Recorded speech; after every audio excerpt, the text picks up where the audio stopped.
தவக்கால சிந்தனையின் 34ஆம் நாள்.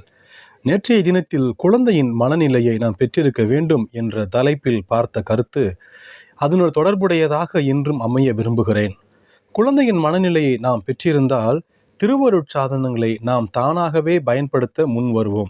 இந்த திருவருட்சாதனங்கள் நமக்கும் இறைவனுக்குமான உறவை இன்னும் நெருக்கமாக நமக்கு சுமந்து செல்லுகிறது. இறைவனை பற்றி பிடிக்க, அவரோடு ஒன்றித்து இணைக்க நமக்கு உதவுகிறது. பிறந்த உடனேயே எவ்வளவு சீக்கிரம் முடியுமோ அவ்வளவு சீக்கிரமாக குழந்தைக்கு நாம் ஞான ஸ்நானத்தை கட்டளையிடுகிறோம். இந்த ஞான ஸ்நானம் என்பது நம்மை பழமையான பாவத்திலிருந்தும் இவ்வுலக காரியங்களான பாவத்திலிருந்து நமக்கு விடுதலை அளித்து இறைவனோடு நாம் ஒன்றித்திருக்க துணை புரிகிறது. இதனால் பிசாசு பல வகையான கட்டங்களில் நம்மை சோதிக்க முற்பட்டாலும் கூட அந்த சோதனையில் இருந்து நாம் தப்பித்து இறைவனோடு ஒன்றித்து வாழ்வதற்கு இந்த திருவருட்சாதனங்கள் நமக்கு வழிவகுக்கின்றன. உறுதி பூசுதலாக இருக்கட்டும், நோயில் பூசுதலாக இருக்கட்டும், திருப்பலியாக இருக்கட்டும், ஞான ஸ்நானம், திருமணம் போன்ற அனைத்துமே இறைவனுக்கும் நமக்கும் உள்ள தொடர்பை இன்னும் நெருக்கமாக்குகின்றது. நாம் அப்பா தந்தா என்று உரிமையோடு அவரை அழைப்பதற்கு தடையா இருக்கக்கூடிய சில காரியங்கள், நாம் செய்த பாவ காரியங்கள், நமது சிந்தனையின் மூலமாக செய்த காரியங்கள், செயல் மூலமாக செய்த காரியங்கள் தடையா இருக்கின்ற பொழுது நாம் இறைவனை ஏறெடுத்து பார்க்க முடியவில்லை. ஆதாம் ஏவாள் அன்று செய்த பாவத்தினால் இறைவன் அவர்களை காண வந்த பொழுது அவர்கள் நிர்வாணமாய் இருப்பதை உணர்ந்ததனால் அவர்கள் இறைவனை முகமுகமாய் காணவில்லை.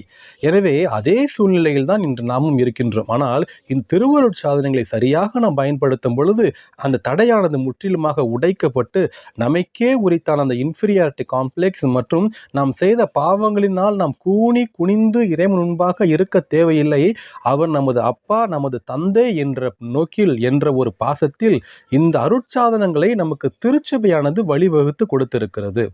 இந்த ஒரு முக்கியமான புனித காலத்தில் இந்த திருவருட்சாதன அனைத்தையும் நாம் முழுமையாக பயன்படுத்தி, திருச்சபை கட்டளைகளையும் பயன்படுத்தி இறைவனோடு ஒன்றித்து வாழ நாம் முதல் படி எடுத்து வைப்போம், அதற்கு முற்படுவோம்.